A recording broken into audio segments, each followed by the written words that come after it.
All right. I'm Jeff Nyquist, and this is the first of our podcasts. And with me is Barrett Moore. And I want to introduce Barrett here. Barrett, you were the founding CEO of Triple Canopy, weren't you? Yes, I was. And you also were the founding CEO of Sovereign Deed. I was, yes. All right, so let's let the listeners know what those things were. Triple Canopy was a company that did what? Well, Triple Canopy was an entity we started predominantly as a private military contractor to support the war on terrorism. The concept behind the entity was modeled after, in my opinion, the McKinsey consulting firm, where we were trying to aggregate the very best assets available and then make those assets available to the United States government in whatever manner or form was necessary. Right. In this particular case, we had great success in attracting a series of partners that ultimately allowed us to attract a very large tier one group asset. Okay, just for the listeners to know, what did the company do? What was the company's function? Well, predominantly it was to provide security for various government entities operating overseas. And security means armed men.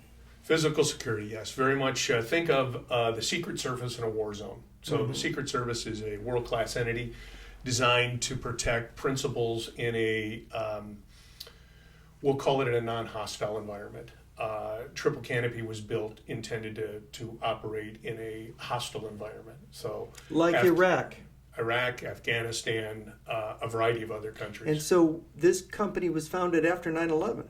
It was, yes, it was. And so you kind of anticipated the need for this kind of a company.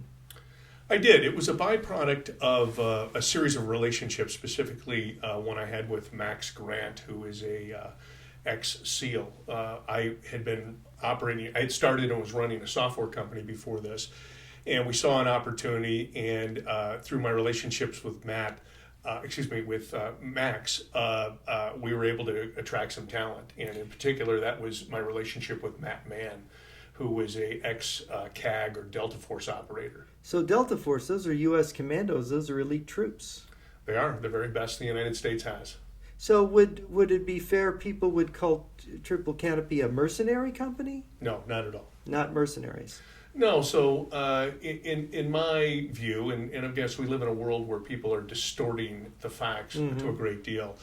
There is there's a difference between what we could call direct action, in other words, overt offensive action, as opposed to defensive or protective actions. This entity was designed to protect people in war zones. Like the Governor General of Iraq? That's correct. Yep, Ian Bremmer. That would be one. We did not protect Ian Bremmer. There was another company that did that. But we worked predominantly for the U.S. Department of Defense, the Department of State, the Central Intelligence Agency, and the National Security Agency. Those were our four primary clients. In addition, various corporate entities. And how often would these security forces end up in firefights or violent actions defending their assets? It was not unheard of. It has happened many times, unfortunately, and that's generally an action that's precipitated by an overt attack on a principal. So, again, not an organization designed to do this, but an organization that can respond. And again, the purpose in the entity would be to protect the principal or principals or facilities, as it might be. Now, maybe you want to talk about this or not, but when you were running Triple Canopy, you ran into some problems with a government agency, didn't you? We did, as a matter of fact. So we probably don't have time to go into all of it this morning, other than to say that we were fortunate enough to aggregate a very unique group of assets in terms of men. These were incredibly talented individuals. And there was a government agency that was upset about that. It wished to control that asset itself. And they put a great deal of pressure on us to try to merge Triple Canopy with another publicly traded entity so they could have benefit exclusively of that asset. And that was not going to be something we wanted to do for the actual principals in the organization, specifically the operators. It's not something they didn't want. And to make a very long story short, I took a stand, and they figured out how to circumvent me and got me removed from the company. So you made enemies, didn't you? I did. It always seems to be the case. So you left Triple Canopy, or you were forced out of Triple Canopy. What did you do next? Well, I was eventually bought out of Triple Canopy, and I used the proceeds from that to build an entity by the name of Sovereign Deed, which actually failed. The intent and purpose for Sovereign Deed was to build a private civil defense network in the United States. Now that really interests me, because we don't have our civil defense. The Emergency Management Agency, the Federal Emergency Management Agency, doesn't really. I mean, they can't even hardly cope sometimes with hurricanes, right?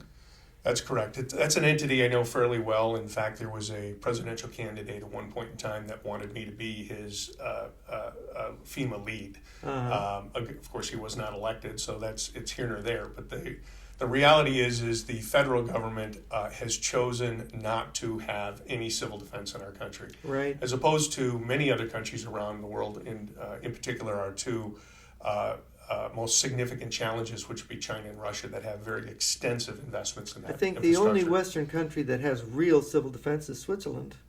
That'd be correct, and that'd be a historical byproduct of their neutrality in World War II. And being a military democracy as they were originally founded. Yes, that is correct. Well, Sovereign Deed was, I guess I would talk briefly about the concept of the cell phone network as an allegory, with the idea that if people remember, original cell phones were trunk phones, and they were in kind of limousines or in private vehicles, as it might be. And then, of course, that technology matured, and we ended up with our bricks, if you remember that. And then, of course, we are where we are today. The concept behind Sovereign Deed is originally we were doing work for high net worth individuals, trying to build networks to protect them, with the idea is that network was expanded, we could then make it affordable to everyone. Again, that early cell phone, if you could call it the trunk phone, was something that cost tens of thousands of dollars in its era and was not affordable to everyone. And Sovereign Deed was, in my view, a great concept. We had good execution, we had an excellent team, and we ran into a lot of headwind. And ultimately, the financial crisis of 2008 and the loss of our principal investor due to a health issue unfortunately killed the entity, and in turn hurt me very badly. Well, it's very interesting. I remember being fascinated by these phones in cars that rich people had, back in the day, decades ago, and thinking, wow, a phone that's not connected to a wire that goes into the ground or goes on poles.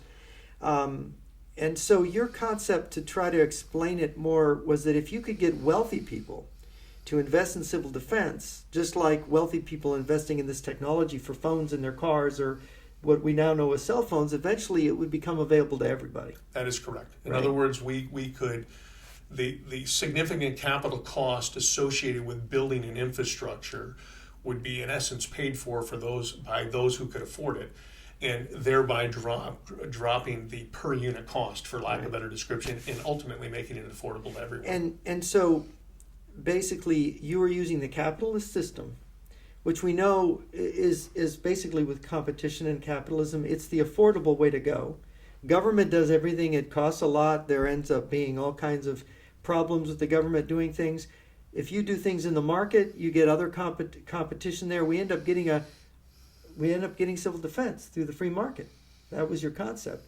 So I'm fascinated because I've studied the sociology of mass destruction weapons and civil defense, and there is a social psychology to it in America. And the one thing I knew was that, and from my graduate school days, is that when you brought up nuclear weapons, just like bringing up death or any unpleasant subject to Americans, they would turn you off. Did you find any receptivity to this? Yes, we live in a country that has been blessed with a complete absence or any admission that we have a vulnerability. And really, the concept we're both familiar with of MAD, mutually assured destruction, which some of our older listeners would be familiar with, really was a Madison Avenue premise to make people feel better about the concept of nuclear war. And in fact, it's a complete fallacy. We know that our enemies have studied nuclear war. They believe that it is winnable. We may not believe it's winnable, but they believe it's winnable, and therefore that makes us vulnerable. In 1978, the U.S. government officially ended MAD. It was Defense Secretary Robert McNamara that was using that term, mutual assured destruction. That's what MAD means.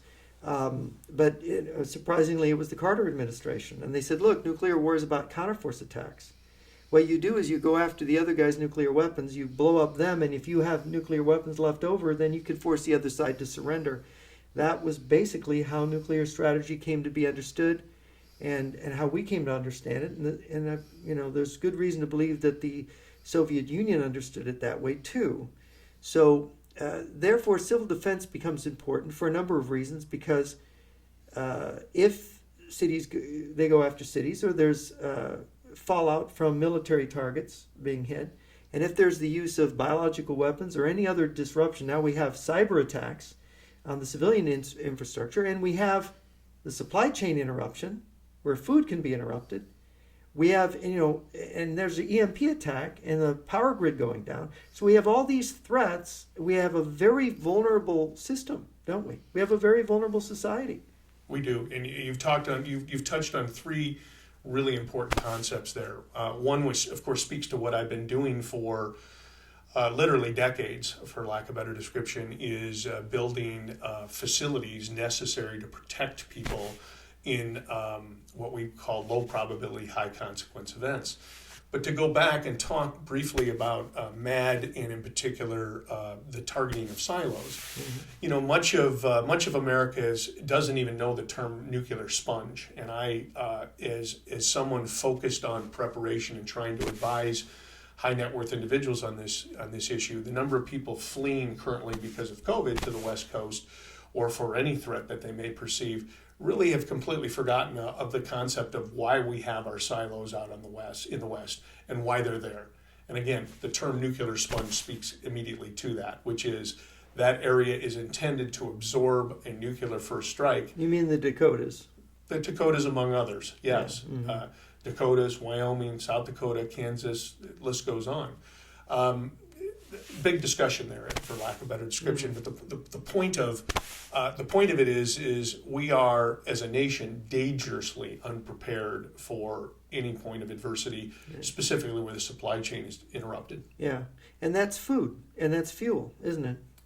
Food, fuel, medicine, communications, the list goes on. It's quite comprehensive, and it's far more difficult than people think to prepare for a period of long-term disruption.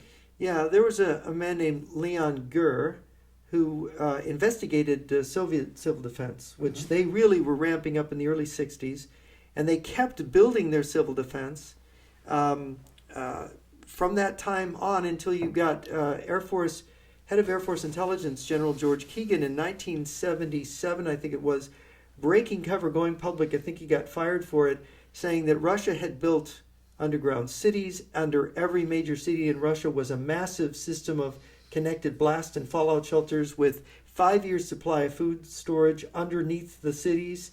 And we had these special satellite technology that could look into the ground and see those things. And it was a bit shocking for people. And he said what they had spent on building their underground in the Soviet Union was the equivalent of trillions in U.S. dollars. We couldn't comprehend the cost of what they did, using nuclear tunneling machines and all kinds of advanced construction equipment that we didn't even have to the extent they did.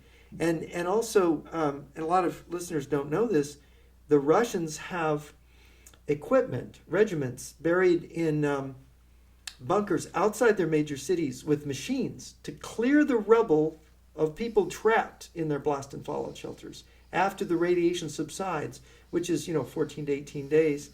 And that equipment is so good that when they have major earthquakes in Pakistan or India or whatever, it's the Russians that come in and do that, rescuing the people trapped under the rubble, because they have the equipment and they have the expertise. That shows the extent. And here in America, we have nothing. Nothing. That is correct. And in fact, a segue to that, I mean, that's an excellent summary. What few people, and what many people have forgotten or never knew was even during the very severe decline of the Soviet Union and the ultimate dissolution of that entity or that nation state, the Russians continued to make significant investments in civil defense, but in particular in their large mountain complexes intended to protect the leadership of the nation. Mm-hmm. So during that Lugar Nun era, where they were crying poor, where they were begging for Western dollars necessary to, for lack of a better description, denuclearize their infrastructure, they were continuing to make these investments. Oh, in fact, I was told by someone in the defense community that was involved in the Nun-Lugar stuff that we built a facility for the Russians for pulling their nuclear warheads apart, for disassembling them. And when they finished the facility, we said we'd like to inspect it, and we originally, I think it was like $1.5 billion, and it ended up in cost overruns. We ended up spending like $3-4 billion. I don't know the exact number, but it was a lot of money, and they wouldn't let us in. And the comment from the defense analyst was, oh my gosh, we just built them a new nuclear weapons production facility because a facility that can take nuclear weapons apart can put them together. So we basically, at the end of the Cold War, we took apart our nuclear industry for building nuclear weapons, and we built one for them. Unfortunately, that's not the only example of our generosity going astray. Yeah. So you have this sovereign deed, and so you're trying to sell it to the wealthy first to get them on board. And of course, if I'm an American billionaire, I'm thinking not only is this a good thing for my family, but given the irresponsibility, the fecklessness of the U.S. government in this regard, I'm setting a good example. I'm being patriotic. So did you get patriotic billionaires to come in and participate in this, or millionaires? Did you get? We did have one very significant ultra high net worth individual that supported what we were doing, and he's an extraordinary man. He's unfortunately passed away, and he had a huge financial commitment to what we're doing, as well as others. And unfortunately, when he got sick, he was no longer in a position to intellectually engage in what we were doing, and therefore his investment criteria changed, and we sailed right into the 2008-2009 financial crisis. So you had the rug pulled out from under you just as the 2008 mess started to occur. It was unfortunate timing. I mean, we've had many people say, look, you were 10 years too early. And we have many people talk about that from a Haven standpoint when we build a facility like that. Mm-hmm. The reality is if you're not ahead of the curve, then you're dead. Okay, right. It takes years, not only to build the facility, but to build and train the individuals, and then ultimately to accrue the assets necessary. Time. That's correct. It takes time. It takes time, and it takes knowledge. And I tell clients today, it doesn't do you any good, irrespective of however much money you have, to call me and ask for me to build you a facility when it's too late. Yeah. We have to be ahead of the curve, and it takes time. Yeah, it's and of course you're talking about protection from all kinds of things, from a breakdown of the economy, civil war, nuclear war, biological war, massive cyber attacks, EMP attack on the country. You're talking about all the above emergencies, basically. Correct. The analogy I use is it's very much like trying to build a hospital. And what I mean by that is if you're going to build a hospital, you need to be able to treat virtually any type of acute or chronic care issue. So it doesn't do us any good to build a facility that is not EMP proof, as a way of an example. Yes, because basically we rely on electricity for everything. Our nation is extremely vulnerable, unfortunately, and the vast majority of people unfortunately haven't thought it through. I mean, the best term I use is if someone is fed, bathed, clothed in an environmentally controlled atmosphere, their behavior is relatively predictable. Right. If we remove any one or all of those variables, their behavior is unpredictable. And that ultimately presents a problem for anyone and everyone, as it might be, because you don't know what your neighbor will or won't do. I mean, the first thing that I want the audience to just imagine for a minute, you have an EMP strike that knocks out the electricity, or a cyber attack that does it, and suddenly you don't have electricity. How long do your water pumps continue to bring water into your homes after that? Well, if you're in a metropolitan area, it's minutes. If you're in a rural environment and you have a well, you have a pressure tank, and you might have water for some short period of time if you haven't actually taken precautions to do have a manual option. But water is just one of many, many, many variables. And water, although if you don't get clean water, you're going to be drinking dirty water, or you're going to die of dehydration. That is correct. Yeah. So. And that's a big problem, which society has sort of solved for everybody. And so suddenly you've got 330 million people, and they got to draw water in some way. We are a nation that gives no thought to its just-in-time delivery system. So whether we're talking about water or the delivery of natural gas, whether we're talking about gas pipelines, whether we're talking about communication, it is all incredibly vulnerable. And anyone who isn't paying attention to that finds themselves in a position where their family could be, quite candidly, at risk. Yeah. So you got the rug pulled out from under you. It's always, losing a company is always extremely painful. You're not able to meet your obligations. Your money goes away, basically.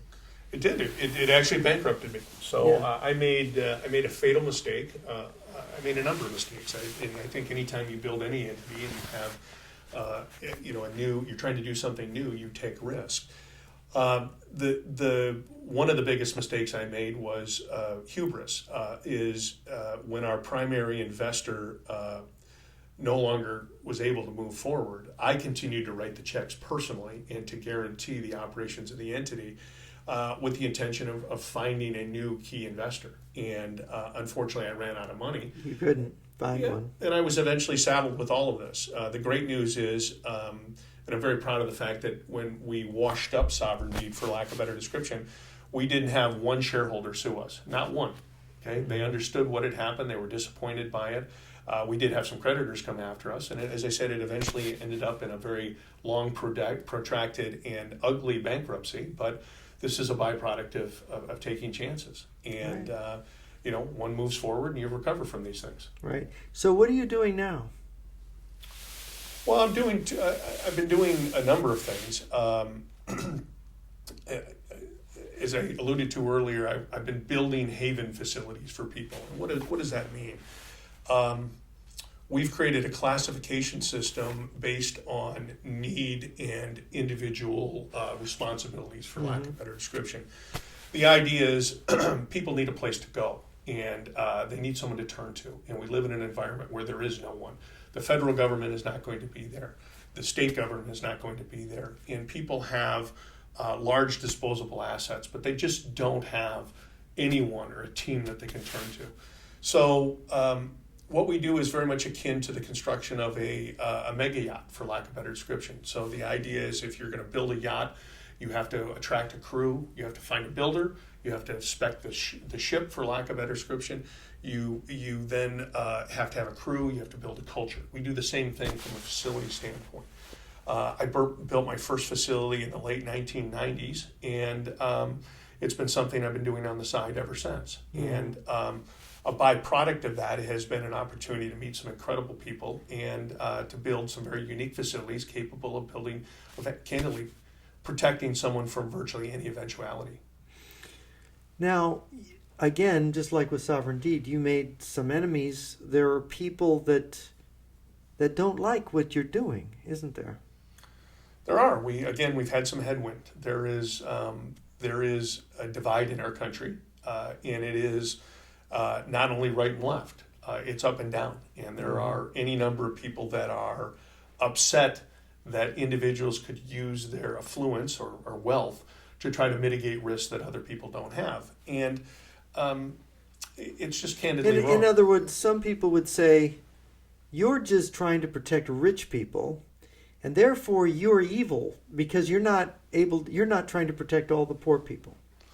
Look, I've had it all said to me. So Right, yes, right. So, I mean, that makes you the dark villain who's just trying to, and they're not understanding that in order to protect people, you got to have money and you have to build the system first, and then once you get the whole thing built, then you're going to have enough to bring more. A rising tide lifts all boats, right?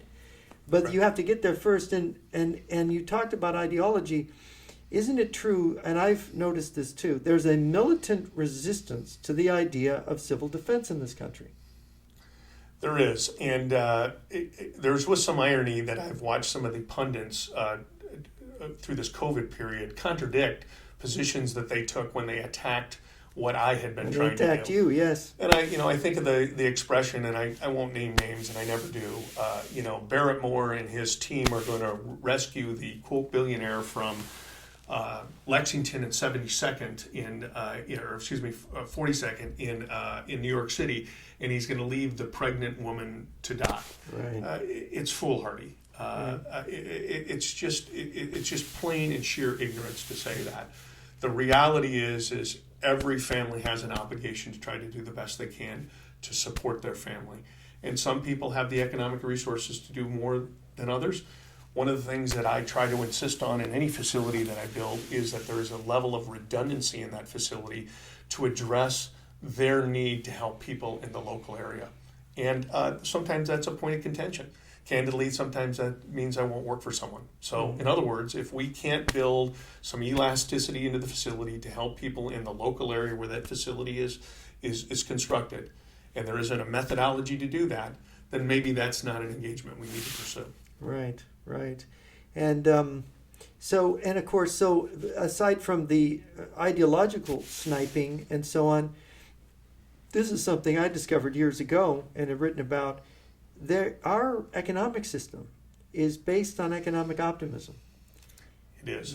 That means you can't talk about these emergency situations that we're talking about, because who is going to invest and be optimistic about the future if there's going to be an EMP, or there's going to be major cyber attacks bringing down infrastructure, or a nuclear war, or some other emergency on that scale that the system can't cope with? You just simply, it contradicts the whole logic of an investment society of Wall Street.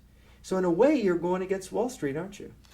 We have. We've had pushback from any number of potential investors and people that have expressed interest in what we're trying to do. And what I try to remind them is that their Gulfstream 5 and their black card and their private banker are not going to be sufficient to help their family.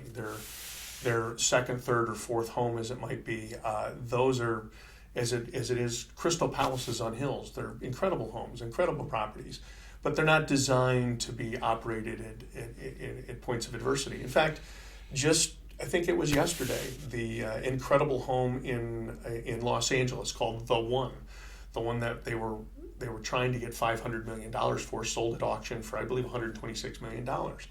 And I've not visited that property, but had an opportunity to see the video of it, and it's incredible. It's something that everyone could admire and appreciate the workmanship and the scale and the thought that went into it. Not sure it's something everyone needs. But the reality is that home is emblematic of the problem, which is that is not a place that you are going to be able to stay during times of adversity. And we live in this period of time where, especially in high net worth individuals, there is this divide between what I call the digital and analog worlds. And we see that, we can go back to the triple canopy days, or we can talk a little more contemporarily about law enforcement. I can think of any number of communities that are no longer affordable for law enforcement to live in. So they often have to have their families 25, 30, 40, 50, 60 minutes away from their jurisdiction as to where their job is. So their families are safe. Correct. Well, so they have a place to live. But what does that mean for the people living in those super zip codes when the law enforcement can't show up because there's no one there to take care of their family? We saw this during Hurricane Katrina, where any number of people criticized law enforcement for not showing up, and there was, for lack of a better description, chaos on the streets. The reality is it wasn't law enforcement not showing up, it was law enforcement having to take care of their families first. Right, right. Well, of course, you'd naturally find this human reaction. This would be part of everything. Because, in essence, there's a normalcy bias in our system. We basically think tomorrow is going to be just like yesterday, and this idea that some extraordinary emergency or bad thing is going to happen, we don't believe that's going to happen. And you can see what's happening to Ukraine right now. Their cities are being bombed. Their infrastructure is being compromised. The people are fleeing, large numbers of refugees. How do these people eat? How are they taken care of? And this is just a conventional war, let alone some exotic form of weaponry that knocks out Russians did not knock out their internet, did not knock out their power. And so we are so reliant on those systems that we need something, don't we? I mean, we really do. We as a nation are ignorant to the risks. I mean, you eloquently spoke to a much bigger problem, which is not only are we ignorant of history, but we're ignorant of our own vulnerabilities. Yeah. I think if we look back at some of the history, in World War One, in the assassination of Archduke Ferdinand, right, and that being the historian's demarcation of World War One. Well, it remains to be seen where the demarcation line is for World War III. But I would argue that we are at that point. We're very close, yes. I'm not telling you that the bombs are going to drop tomorrow, but right. I'm going to tell you that I believe we're on a slippery slope. We are a nation where the leadership is shockingly bad. And that is not a right versus left comment. That is a comment across corporations. That's a comment across society. That is across every element. There's a sense that we're living in a wonderful world of Disneyland, right? And that we've watched TV our whole lives, and the good guys win. After 45 minutes of the show, the good guy comes back, and no matter how difficult the problem, it's solved and everything's right in the world. But history doesn't read that way, does it? No, it does not. And Americans, to coin a phrase that you coined, okay, or to use a phrase you coined, which is the shopping mall regime here in the United States, which is Americans do not understand how other nations or other people think. The lens they look through at the world is not the lens that our adversaries use. Yeah. And the average American would have no idea that the Russians have a series of missile systems that far outclass anything that exists in our country. They would have no idea that PDD 60, Presidential Directive 60, signed by Bill Clinton, still remains in effect here in the United States. Again, that directive is particularly dangerous, and what it does is it orders the United States to absorb the first strike before responding. That is suicide. Yeah. We live in a world today where if I was given an unlimited amount of time to brief a group of people that were not well read, I couldn't convince them with an unlimited amount of material that they were at risk. And that's unfortunate. But that's a byproduct of a media that's ignorant, a media that isn't very smart, a media with an agenda, a government with an agenda. If you believe what you're seeing from the media is what's going on in Ukraine to be true, then good luck. Okay, there is an awful lot more to that than the media is able to report. Yeah, it's mostly now they're just reporting on the human interest of the tragedies of individuals. And they're not really giving us the hard picture. Yesterday, I was in a group meeting with a Wall Street banker, a famous Wall Street banker, who was saying that it was very interesting to hear it. He said that Putin was crazy, and he believed that Putin was terminally ill, maybe cancer. His face is puffy, therefore he's dying of something. And then he said that the generals might overthrow him. And then the economic hit on Russia is so big, everybody's frightened. The Chinese are frightened of our economic muscle, and this is very optimistic picture, right? This is the kind of picture that Wall Street would paint. They want the upbeat picture, and I thought, really, is this And everybody's saying because the Russians attacked when the ground was muddy that the Russians are losing, but I've studied military things. And the Russians have flanked the Ukrainians. The Ukrainians are losing, and I think over this coming weekend we're going to see more losses by the Ukrainians. And so people don't really understand the danger from Russia and China. they all want to talk about, their domestic politics, their own enemies at home, rather than this far away enemy that's really only 25 minutes away if it's a missile strike, right? That is correct. I mean, one only has to look at one of the lessons that the Russians learned in World War II, which is you don't lead with your primary troops. You Right. lead with your tertiary systems. And we clearly see that. One only has to look at the age of the actual weapon system that is being deployed. And the age of the soldiers, being the young and greenest soldiers, they're putting forward first, as if to blood them. That's correct. Yeah. That is correct. And a listener only has to go read about the Armata tank, which is a tank the Russians have built that is far more formidable than our M1 Abrams tank, and we've yet to see that weapon fielded. So we know that they built them in large quantities. We know they have those weapons, but they haven't deployed them. Well, they've been putting them into what they call the first and possibly the second Guards tank armies, and those armies, only some of their tank divisions have moved forward in the north against Kharkov, what the Ukrainians call Kharkiv. So they're holding back these troops. They're holding them back, as you say. And so this asks the question. I mean, right now we know the Russians a week ago put their nuclear forces on full alert, the highest level of civilian alert by the orders of the government. That means all their SSBNs, their ballistic missile submarines, went to sea. Their missile bases are ready to launch. And I just heard a military guy say yesterday, why haven't we gone to DEFCON 2? We're not reacting. It's the same sort of mentality, the shopping mall regime, as I called it, is in command here, right? I don't want to directly criticize the American military, but I will tell you that the American military is poorly led, and that is demonstrated at any number of levels where we're preoccupied with social issues as opposed to commanding a fighting force that can do what a military needs to do. Of course, the two highest level officials, the president, who's the commander-in-chief, and the secretary of defense, are technically civilians. They're political people, right? They are. Again, our enemies don't think Americans are serious, and I think I agree. Yeah. We're not serious. We're not serious. We have become complacent. We've let our wealth pervert our thought processes. And candidly, one might actually make the statement that Americans have lost their preservation instinct. Again, they think that our enemies think the way we do. We've lost our instincts. Well said. Yeah, we've lost our instincts.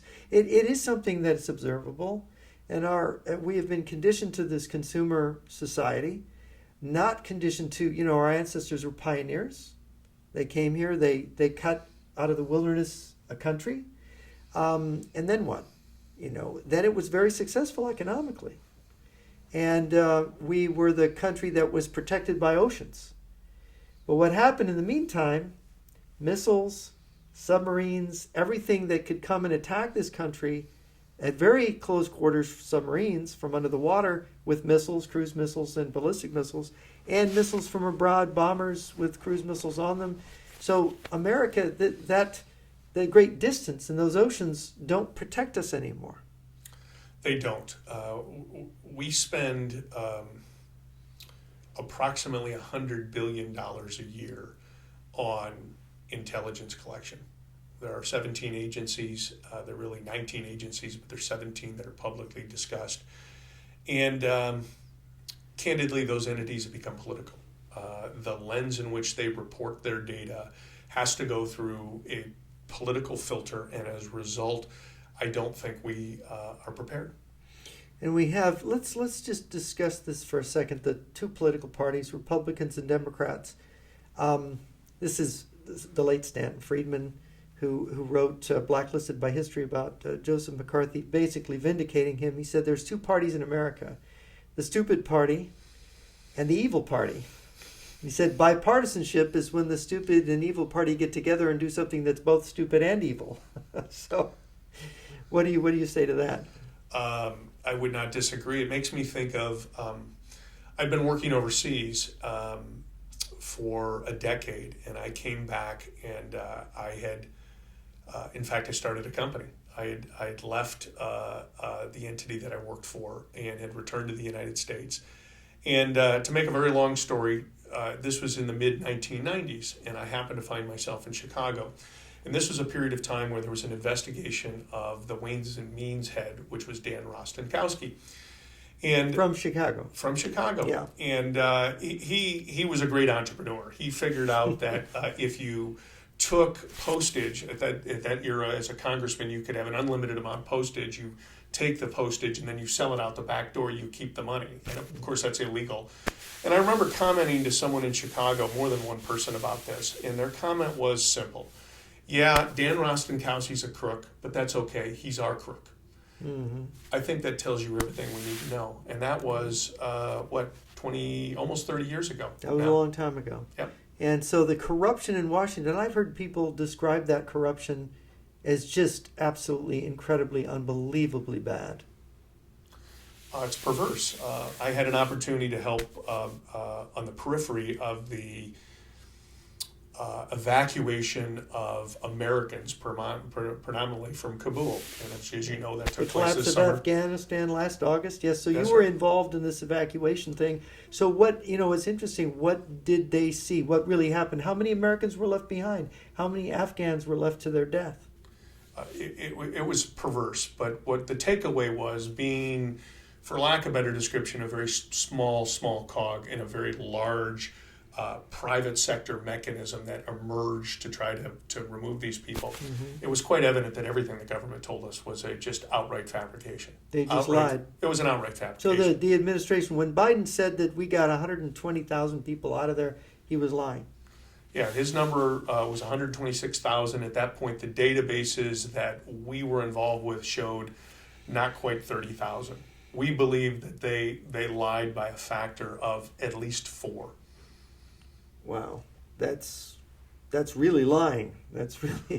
Well, the entire databases ultimately were perverted, and we being a group of us concluded that really this was part of a concept that we would call human laundering, where they intended to use these biometric databases to resettle large groups of people in the United States under the auspices that they were Afghans. So they were trying to get Taliban Islamists here into the United States on purpose?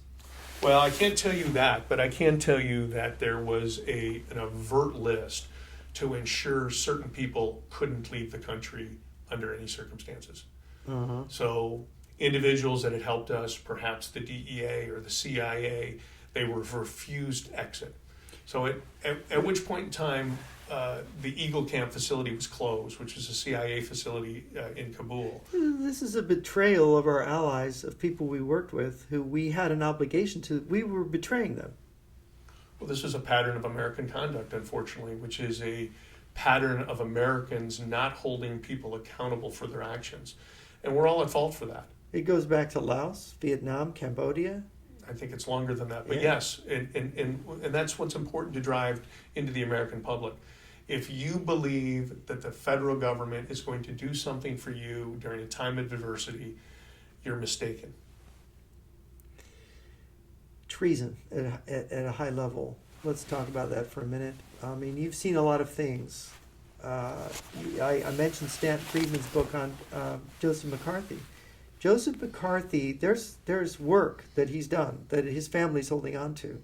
Research into what happened in World War II and after. The betrayal of China to the communists. The war in Korea. How we had people inside our own system that were really sabotaging what we were doing. Helping our enemies, the communists. When we were allied to the communists, but they were still working against us during World War II, when we were fighting the Axis. And then afterwards. That's continuing, isn't it? That has been continuing. Yes, it is. The sophistication of the Marxist threat emanating from both the CCP and the CCCP, as it is, the Soviets and the Chinese, is remarkable. They've completely penetrated not only our government apparatus, but more importantly, our consumer and economic business infrastructure. They've gotten into companies, and they not only got into the tax-exempt foundations and infiltrated them, they've gotten into major companies and they've won billionaires like Bill Gates over to, like the Chinese are like best buddies with Bill Gates. Then you have the question of George Soros, who pretends to be an enemy of Russia, but when you look more closely at him, you wonder if it isn't just a pretense. You're touching on a very dangerous subject. Yeah. I can't tell you the number of conversations I've had with very influential, we'll call them managing partners in law firms or large consulting firms, where we have tried to make them aware of the inherent risks they have by virtue of their Chinese operation, and that there's nothing wrong with that operation per se, but they need to be prepared to deal with it at which point in time it turns against them. And they just can't envision a world where that would ever happen. No, that was interesting. I was at a meeting with Colonel Stanislav Lunev, the Russian defector, when his book came out in the summer of '98, and we were in Washington. There were a number of journalists were going in and out of the room, and somebody asked him towards the end of the interview, "What would you say to people who want to invest in Russia?" And he made a very interesting comment. He said, "Don't invest in Russia." And they were like taken aback. "What do you mean, don't invest? There's a great opportunity in Russia." He said, "You'll lose all your money. They'll steal you." They're doing what Lenin had done in the NEP. They make joint venture companies where the Russian side controls 51%, the Western side controls 49%, and in the end, they basically just leave you hanging without any control. You know, you look at what happened to BP, British Petroleum. They went in and they built a lot of oil infrastructure in Azerbaijan and for the Russians. And then the Russians, instead of just expropriating the company, they wouldn't let the BP officials have credentials to even enter Russia at a given point. And we see this in China. We've seen this in China for 3 decades now, but in particular that's accelerated in the last 15 years. And it's exceptional how dependent we are. And the American public is only just kind of woken up to the supply chain vulnerabilities and ultimately what that means to them. We've moved our industrial base to China because the labor was cheaper. We have. There was a concept promulgated by any number of administrations, which is if we intertwine the world economically, there is a likelihood of less tension and will diffuse the opportunity for nuclear war, as it might be, the ultimate destructive force. The irony is we took our eye off the ball and we've been perverted in that effort. I would make an argument that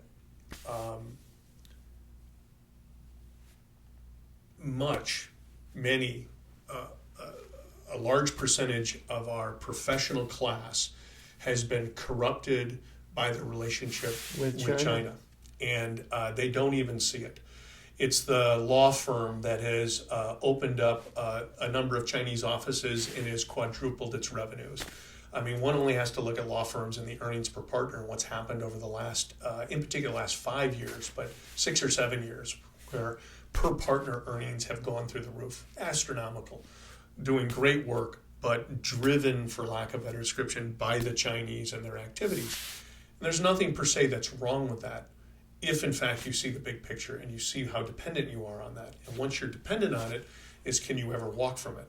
So therefore, who are you beholden to? Let's talk about Big Pharma for a second. The United States used to make its own medicines. Yeah. Past tense. Past tense. About 20 years ago, give or take, the Chinese decided to get in the API business. That's active pharmaceutical ingredients.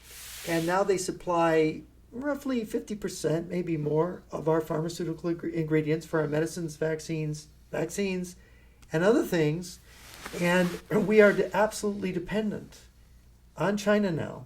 That one Chinese, I was looking at some intelligence information, there was a Chinese billionaire involved in this, and a Chinese expert in medical things was saying that their inputs in our medical system are such that if they cut us off, our medical system would collapse. Yes, we saw this with the COVID crisis with PPE and the dearth of equipment that was unavailable. In fact, I'll tell you a brief story, I digress, but during my bankruptcy, I was castigated in one of many depositions about the fact that Sovereign Deed at one point in time owned millions of N95 masks, and how this was absolutely a complete misallocation of resources, and why would we do something like that? I won't comment further other than to say we knew and understood the limits on the supply chain, and we knew that in the event of a pandemic, that was a key component. Mm-hmm. For example, today, the fact that people are not actually actively trying to buy radiological devices or dosimeters and owning those in any type of quantity tells you that they have no idea that there could be a nuclear war and what that means for them individually. And what that means, a lot of people think nuclear war is the end of the world, and what they don't understand, and this is what I've talked to Russian military officers like Colonel Lunev that understand nuclear war. They've been involved in the planning of a nuclear war. They would have been involved in fighting one, and that they would tell you that was the main training of the whole Russian military system, was for a all-arms nuclear war, which would end with the invasion of the enemy country, and they don't see it as the end of the world. And in fact, most people don't know, fusion bombs, hydrogen bombs, are very clean burning. If you airburst them, you don't have really any fallout.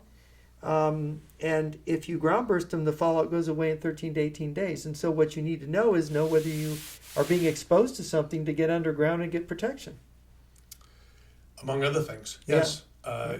Again, Americans are dangerously naive as to how antiquated our system is and our ability to respond and how advanced our enemies are. You will recall the date. I will say that it was 2017, 2018, when Vladimir Putin disclosed 7 new weapon systems that were unprecedented. Yes, in 2018, things that far exceeded anything we have. The fact that the National Intelligence Report still talks about China only having 200 nuclear weapons. China is a nation that has built a 5,000-mile underground the Great Wall Project. System. Yeah, that's correct. It's an underground. Yeah. 5,000 miles of tunnel complex in China. To protect from a nuclear war. Yeah. To hide the assets, to hide the development of the assets, to stockpile what they might need, to have the means of production post a war, and of course the opportunity to protect certain people within their communities. Right. And a lot of people don't know, in the Ural Mountains there are several underground cities. They're interconnected by underground rail tunnels. It's where they produce their nuclear weapons. It's where their copper industry is, other vital industries, all protected against direct nuclear hits. Jeff, as always, you're on. Yamata Mountain comes to mind. Mm-hmm. If I'm to believe the intelligence reports, we've never penetrated that complex, but it's large enough, and the listener needs to think about this, that there are reportedly 8 railway sidings that run into that mountain. 8. It is the size of Washington, D.C. inside the Beltway. That is correct. Underground. Yep. Yeah. And they've been working on it and continue to work on it. I interviewed many years ago a Soviet doctor who'd worked in missile silos, and he told me, he said, well, the reason that the Soviet medical system's so awful, he said, if you go into their underground cities, underground the cities, state-of-the-art hospitals and medical facilities underground, ready to be used in the event of a nuclear war. He said their entire medicine, and him as a doctor, he married a Soviet general. He married into the higher ups who commanded one of their military districts. And he said this is how their whole system's oriented, and we don't have any idea. Correct. An anecdotal story would be during the period where we were building Sovereign Deed, we had a large medical response element. Mm-hmm. And included in that was a number of physicians. And one of the challenges I gave to them was, how do we actually prepare to treat radiological sickness? And the answer was they had no idea. Wow. They had to go back to the textbooks to figure it out because it's not taught in modern medicine today. Right. Again, they had no idea. These are doctors at the top of their game who are used to seeing any number of things, but they had never even thought of, much less prepared for that actual treatment protocol. Right. Very much the same thing today. Wow. In fact, there was a book written, I believe the title was On Thermonuclear War by Herman Kahn, 1960. Excellent book if you want to get into the technical aspects, but a key component of that was a RAND study that was done during that period of time. And it talked about the reconstituting of a nation post a nuclear environment. And the study was very controversial because it showed that if a city or a metropolitan area was destroyed, the country had its ability to reconstitute itself in roughly a 4 to 6 year period. If the people in the countryside or in the rural environments were destroyed, the nation could never reconstitute itself. That's right. And that really speaks some 1960, so we're 60 odd years later. We see that today in what I call the analog versus digital divide. And I don't wish to be in any way pejorative. We live in this world where we've got an economic system where we have the hyper-specialization of labor, and people are able to actually do incredible things and specialize it and become fenced very well. But we live in a world where most people don't know how to do anything, okay? They know how to call people and they know how to spend money, but they don't know how to do anything. So again, if you study World War II and you go back to the concept of the doughboy, one of the things that allowed us to succeed was the fact that there was farmers, people that knew how to work with their hands, who knew how to do things, okay? And they had the ability to fix our equipment and to move forward in adverse environments. We live in a world today where the digital element of society holds the analog element in contempt. Yeah. There's some irony in that. There is. Well, I think we're near the end of our time now. And I want to thank you for joining us here, and we'll have you back. And it's been very educational. And I'm Jeff Nyquist. This was my guest, Barrett Moore. And we'll see you next time. Thank you.